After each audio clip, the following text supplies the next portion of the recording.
So today we have an amazing panel and an amazing keynote speaker. I'm going to start with with our keynote speaker. So Jean-Michel, the founder of LeSalon. Is that how you pronounce it? I'm terrible at French, but fair enough. So Jean-Michel, apart from being a founder of LeSalon, was named to the Forbes 30 under 30 list. And before that, I believe you were in consulting. Is that right? Okay. Well, I'm sure he can introduce himself much better than I can, but so I'll let you do that. Your talk is going to be about giving birth to a marketplace startup. So why don't we give it up for Jean-Michel?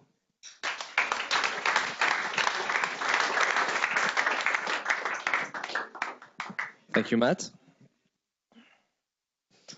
All right, so my name is Jean-Michel. As Matt was saying, I'm the founder of LeSalon. So before LeSalon, I was a management consultant, so a pretty boring job in Germany, advising big companies on how you adjust to the new world. And I thought it was actually quite boring. You actually don't want to advise people; you want to change the world yourself. So that's how I started the business. And what happened is, I have very bad habits. Is I bite the skin of my nails, and they look very quickly terrible. So what I do is I go and have my nails done, any man should do.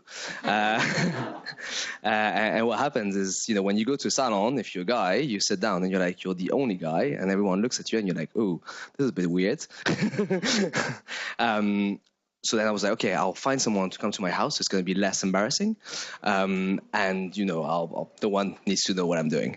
But I couldn't find anyone. It's actually really difficult to find a quality nail technician that will come to your house, a little bit like Uber would do. And I was like, how come? I can have food from all around the world delivered to my doorstep, but I can't have a beauty service.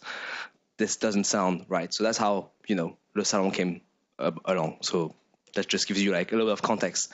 But my talk is not at all about LeSalon. It's about giving birth to a marketplace. Because I went through the process, I thought I'd share a little bit, some of the things I've learned along the way, because a lot of you, I think, are in the process of doing it, or, already are working in the marketplace or doing that. And thank you. And the things I'll talk about is, when you start, the first question you ask yourself is it chicken or egg? What comes first? I don't know, but I have an answer for marketplaces. What should come first? Which one is it? This one? Yeah. Oh, sorry, actually.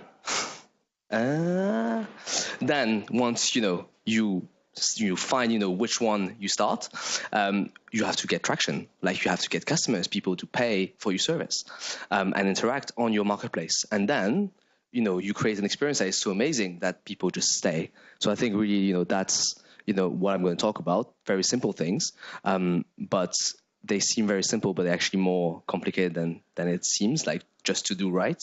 But before I go into that, I thought I'd talk to you about what a marketplace is. Even though a lot of you know what it already is, we think about, Airbnb, Uber, Deliveroo as marketplaces.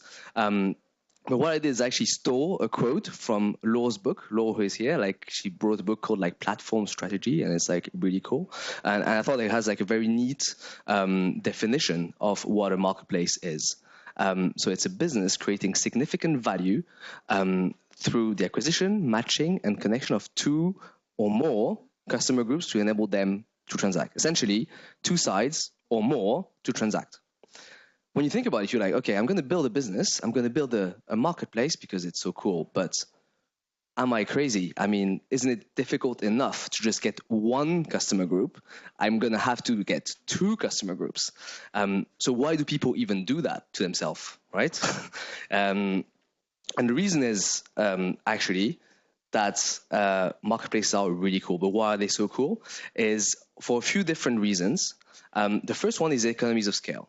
So I don't know if you guys are aware of what that is. That means that, the more you do something, your cost will stay pretty much the same, and they won't increase as fast as the money you're making. So the more you're selling, the more money you're making. And marketplace is really good at that. But actually, a lot of businesses are like this. If you think about SaaS, if you think about any business, industry, you build a factory, you sell a lot of cars. If you sell a lot of them, you'll make a lot of money. So that's not the only reason. The only one is actually networks and network effects.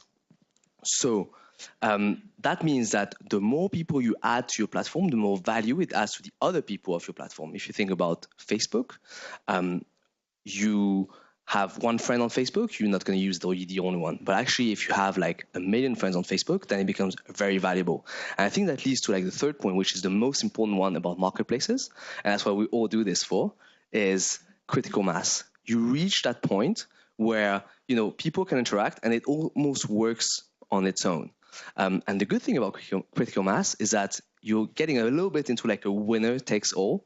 And this is why I think people really go through the trouble of building a marketplace. So when, you're, at night, you're like, oh my God, I don't have supply, I don't have demand, what should I do? Just think about this. Like, I need to get there as fast as possible, like faster than anyone else. So then it would just be, working and it would just, printing cash. And you know what? That's actually what's happening. So did you know that these were the top market caps in 2007? So if you see there is like no marketplace, it's only like industry and financial services. And that's in 2017, right? And maybe you think it's tech, but actually no, these are all like marketplace businesses. Like you have the App Store, which is like a huge marketplace. They make like so much money with that. You think about Google, like the whole business is a marketplace, like the ads. So you have the advertisers and the people clicking. Then you have Microsoft, right? Same thing. And Amazon, obviously, one of the biggest marketplaces in the world. So they're definitely printing cash. So think about this late at night when you're tired and you don't have, one of the sites working or they don't work very well. You just need to get there. But how do you get there, right? So that's the question. So you have to start. Where do you start? Chicken or egg? I actually have a very clear answer to this, in my opinion, which is any marketplace is actually supply constrained. It's all about supply. So the best example I think is Uber. So I remember when I started LeSalon, I had the luck of meeting Travis. He was doing a talk at my uni. And I went to him, I was like, okay, so which side did you start with? He was like, oh, that's actually really simple, man. I just, hired 5 drivers. They were just driving for free around San Francisco, and people could book them.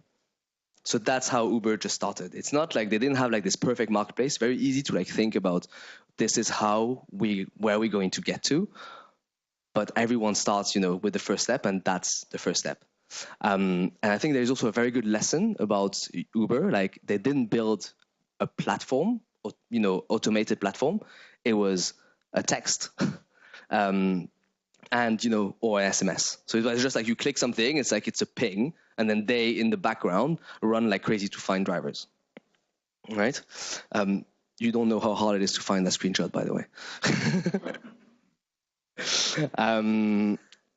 The other example, and I think this is actually really interesting, is OpenTable. So I met with the founder of OpenTable because he was an advisor on our cohorts at the accelerator, and he was explaining to me how they were getting from market to market. So you always think about OpenTable as this huge place where you have 2 sides, and then they actually make a lot of money and providing bookings for their restaurant. But how they got to that stage is completely different. They were selling this software to restaurants. So when they were launching a new city like London or Manchester, they were going to the restaurant owners and they won't even mention anything about generating traffic. They didn't even care about that. They were like, we are selling to you this amazing booking software where you're going to be able to manage everything you do in the restaurant. So they were getting supply for their marketplace, right? In a very simple way. They were also making money while getting the supply. And then when they were reaching critical mass, then the restaurant became hooked because they were using their software. And on top of that, they were bringing customers. And the advantage of this is they were getting real data from the restaurant. They were the only one who were able to provide real data to the customers. So that's how they won in this marketplace. And then the last one, I'll just talk about us a little bit.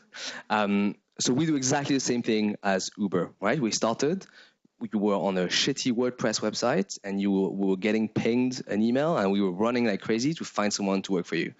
And now what we do, even that we have like 50 professionals on our platform, we actually pay, half of them just to be sitting and getting bookings, because that's the way you kind of create capacity on your marketplace.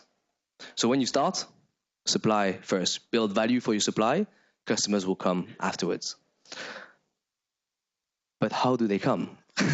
I mean, that's actually, you think it's the most difficult part, and it kind of is, even though I always still think that supply is more difficult most of the time, like quality supply, but getting traction is very difficult. And what is the best way to do it? I think the first advice I would have, and this is something that we learn very quickly, is to do things that don't scale. And that's probably an advice you've heard like so many times, of doing things that don't scale, but I can't like emphasize enough how important that is. You always want to have like something that just works and you put money in, and the more money you put in, the more customers you get. But the reality is when you start, you just need to get like 10 customers, 50 customers, or 100 customers. And, knocking on doors is often like the best way to get them. And that's exactly what Airbnb did, right? They actually rented their own beds in their room. So that's like the ultimate hustle. And then they went to New York and they just knocked on doors because they realized that the pictures were shit, and they were just taking pictures in people's houses, house by house, block by block. They were really like getting the supply on their marketplace. And that's what you have to do when you start. So if you want to start a marketplace, you don't need to be afraid of getting your hands dirty. Another company which has like some represented here, their founder is, I think, one of the best hustler I know. And what he's been doing is, this is like the best doing things that don't scale that I like, is like he used Tinder to get people to use his platform. So what he did is he was essentially on Tinder matching everybody he could. And then when they were responding, he had like a text that was ready to go, copy and paste, and pasting it in the chat. And that's, he was getting like customers like that. And that really works. And I think these are like two lessons, right? It's like if you need 100 customers, like this is a very good way to get 100 customers. And also he's tapping into like another marketplace, another network, right? And that's like really, really interesting, is if you can get into a network that already exists, like just like use it to get their own customers, because it just works. And then what we do in this case is we went to place posters on bus stops, which were getting taken off like after 24 hours. But we knew that during 24 hours, we had like a window where people would take the bus in the morning and would just see our ad, take a picture, share it. So you just go there and you do it at night. It's super time consuming. But if you want 100 customers, if you go into an area where it's busy in the morning, like Liverpool Street, you're definitely going to get 100 people looking at your ad. So you don't need to pay TFL, just do it yourself. All right, so now you got traction. So you did like those, you hustled like very hard. But where do you start hustling? Which direction? And the most important thing is focus when you start a marketplace, because it's very easy to want to do everything. So when I started LeSalon, I was like, okay, I'm going to do like nails, I'm going to do hair, I'm going to do massage. There's like unlimited applications to our marketplace. And that's true. You can do so many things.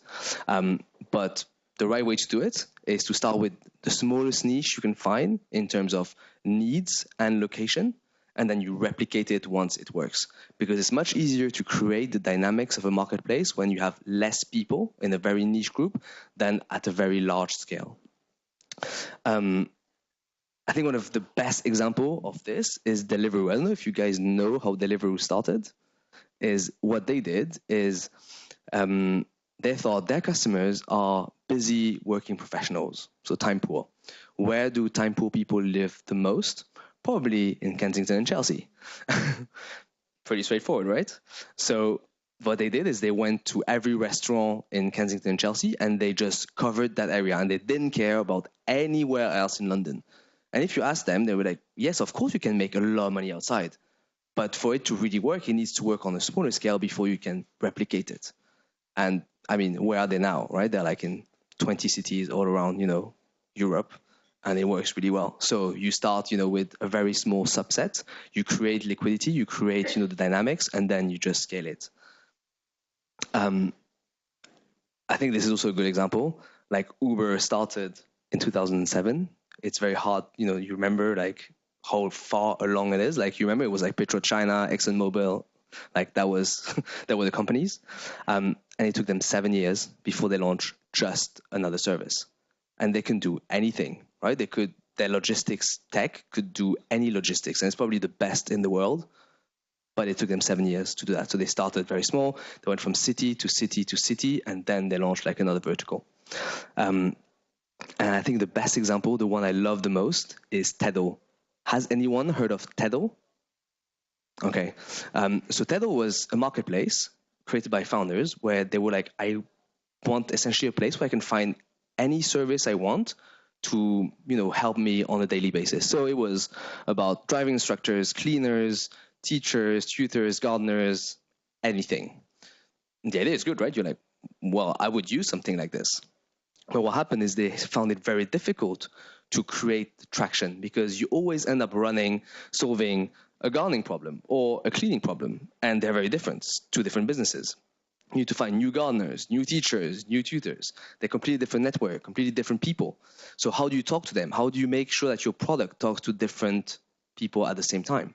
And that's when they took a step back and they realized, okay, actually it's really difficult to do a lot of services. So how about we just, scale, bring it down? And what is the service that people book the most? They realized it was 90% cleaners. And that's what they started focusing on. And that's what became Hassel. Do you guys know Hassel? Yeah. So Hassel became like the leading cleaning platform in London and in the UK. They sold for like 30 million just doing cleaning. So they started wanting to do everything. They realized it doesn't work.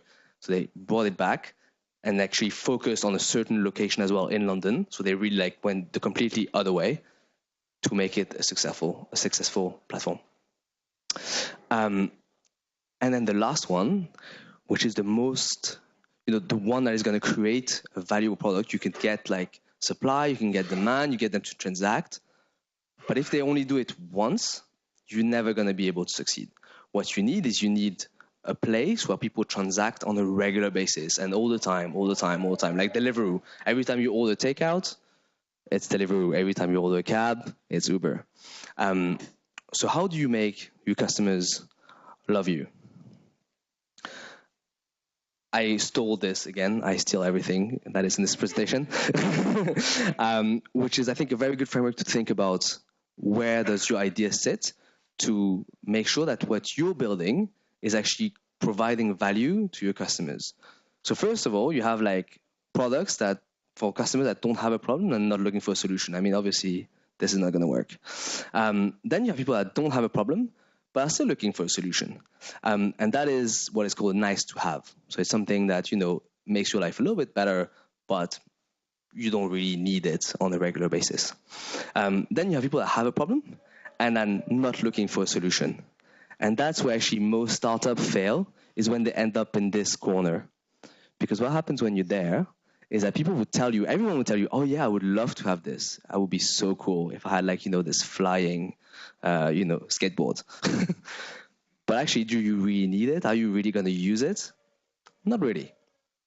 So that's where you have to end here, in the place where people have a problem and they really are looking for a solution. They're probably already doing it in a weird way. They're hustling their way through it. And when you come in, they'll be willing to forgive anything that, you are doing bad to, use your solution, because it's still so much better than what they're currently doing. And the way, to think about is, I think it's the difference between Band-Aid or morphine. Imagine you are in a car accident, your arm is like bleeding like crazy. What do you want? Do you want Band-Aid? So it will stop a little bit the bleeding, or you want just morphine and it's going to just stop the pain completely. So I'll definitely go for morphine, and that's also something very addictive. So that's what you want to create as well. You want to create something that a marketplace that is really addictive, that people will start using on and on and on, because it's so much better than anything else they've used before. But how do you do that? The easiest way is just to know your customers, and you'll be surprised how many founders just don't know their customers. And the best way to know your customers is, you know what? Pick up the phone and speak to them, or email them, or meet them in person. The best way. Get to know them as people. Put yourself in their shoes so you can build that product that went from the top left to the top right. And we do like hundreds of calls. I do hundreds of calls at LeSalon every month to know my customers. My team does calls with me to get to know our customers. And I can tell you, all successful founders are doing this all the time, no matter how big the company is. And then the last thing I want to talk about are metrics. So I think a marketplace, very easy to get lost into like marketplace, but what you need to do is you need to create something an experience that is so amazing that people will come back. And how do you measure that? So that's the most kind of used metrics, CAC to LTV. CAC is customer acquisition cost, LTV lifetime value. So essentially, how much are you paying? And how much are they bringing back to the business? Know that inside out. Every investor you're going to meet is going to ask you for CAC, LTV. What's your ratio? And you need to sit around 3 times minimum to 7 or more in terms of, how much you make out of how much you pay. And that's what an investor will expect. Then you have Net Promoter Score. That's the way to measure how viral or how much your customers love you. If you Google it, you'll find like the framework. And essentially just asking your customers at the end of each service that you provide or each transaction that they make, how they liked your service. And that's a very good way to measure engagement on your platform. And liquidity is the ultimate marketplace metric. So it's about completion rates of jobs, tasks, anything you want on your platform, and the utilization rate of your suppliers. If both are too low, it means that you have a problem and that it's not balanced. So that's the way to check that your marketplace is balanced between both sides. All right? So I'm going to finish on this. Just one thing to remember, when you build a marketplace, it's all about, you have to do 2 things, right? Build an experience that people love and just make sure you grow that experience, right? So start the smallest and then just take it a lot further when you're ready, but only when you're ready. Cool. Thank you.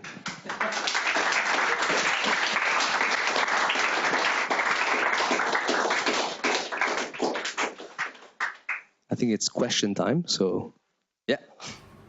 How do you stop users navigating the platform? After they had their first, yeah. Yes.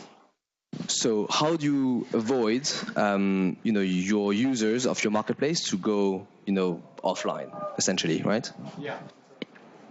I think you have to create enough value for your suppliers so that they're not incentivized to go somewhere else. Think about the OpenTable example. Do you really think the restaurant is going to ask you to come directly or call them? They don't really care because they're already using the platform. It's already on there. So they're just going to say, just use it. Right? B2C though, yes. big transactions. I would say it's the same thing. If your suppliers find value in what you're doing, for example, they have like everything in the same place, or they find it better. Like if you think about Fiverr or all those platforms which are B2B, sorry, it works the same way. It's just so much more convenient to go trade. So you need to create that level of convenience that is superior to a one-on-one relationship. Yeah, cool. Yes. In your model, you have the CAC versus LTV. Yes. How does that work when you have 2 sides of a marketplace? You've got acquiring one side, acquiring the other. Yes.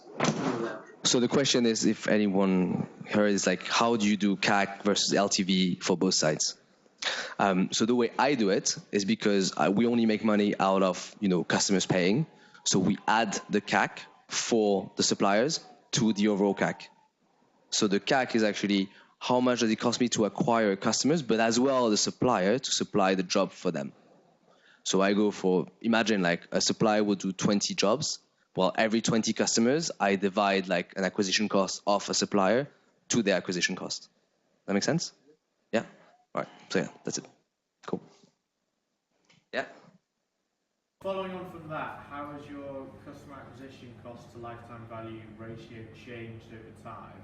And when you went for your first round of investment, Yes. you surely had no data on your lifetime value. Yes.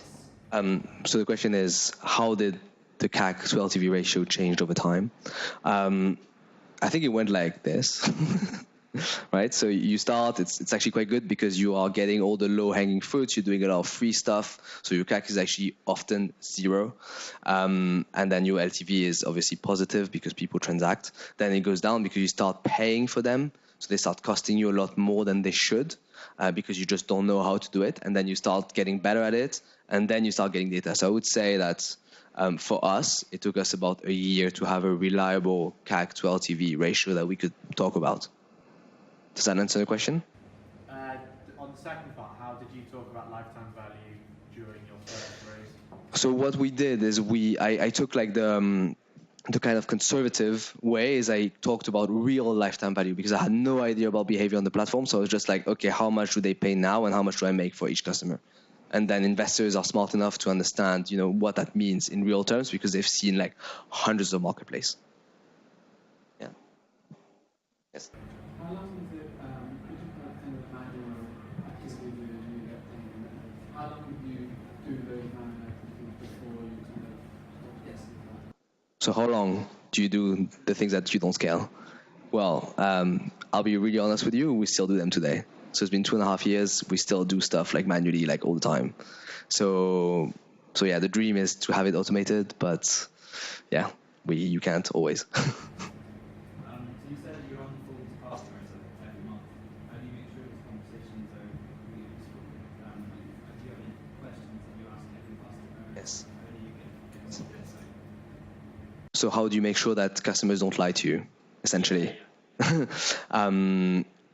So read a book called The Mom Test. So I read that. And in there, they tell you very nicely how to do it. And the way I do it is I ask about facts and not opinions. So if I interview you about your beauty habits, I will ask you what you currently do and not what you would like to do. Because obviously when you go to what you would like to do, then it becomes hypothetical and you end up in that top left corner. Yeah? Does that answer the question? Yeah? All right, cool. Yes? How much do you rely on, how much do you rely on the value proposition as a carrot to entice this client? What do you mean in terms of value proposition? You mean in terms of paying them? In terms of your offering, were you using other things to entice them, promotions or things like this, or just value proposition and that was enough? So did we have another value proposition than just, being on the platform? So for us, it was already enough because if you think about the beauty professional, they earn £10 an hour in the salon. So, working like 10 hours a day, they can make exactly what they do in the salon in 2 jobs in a day.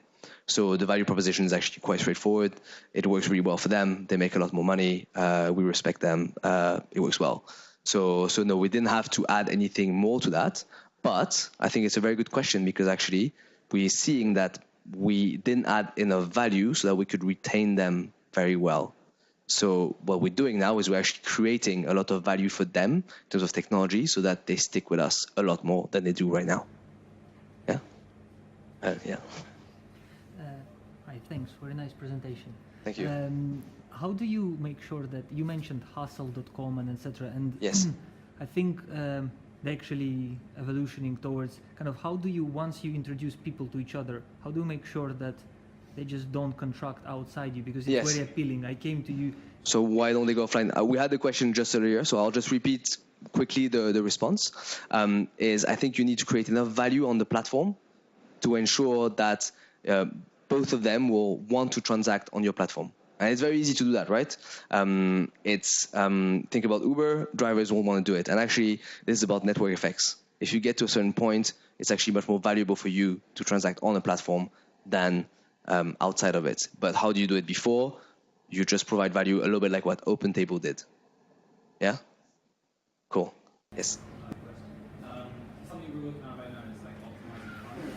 Yes. So I think quite a lot of founders have this moment where they find one thing and move the needle. Yes. For us, it was like we used to have one form where you put everything in, Yes. and then we changed it to a form which is like one question at a time. Have you found anything that's helped you kind of like look up conversion rates for customers or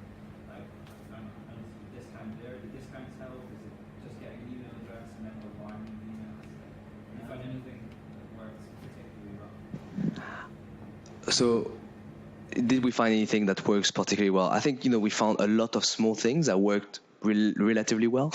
And I think this is what I've learned in terms of, my experience at least is like this, is that there is no silver bullet. It's just about small tweaks that would do small incremental improvements, and you just have to keep doing them. So I don't have like a huge kind of game changer. I think, what happens is, when we had an app that was not buggy, that was just working, that was a big game changer. Yeah. I think we're done for the questions. So thank you very much, guys. It was like really interesting.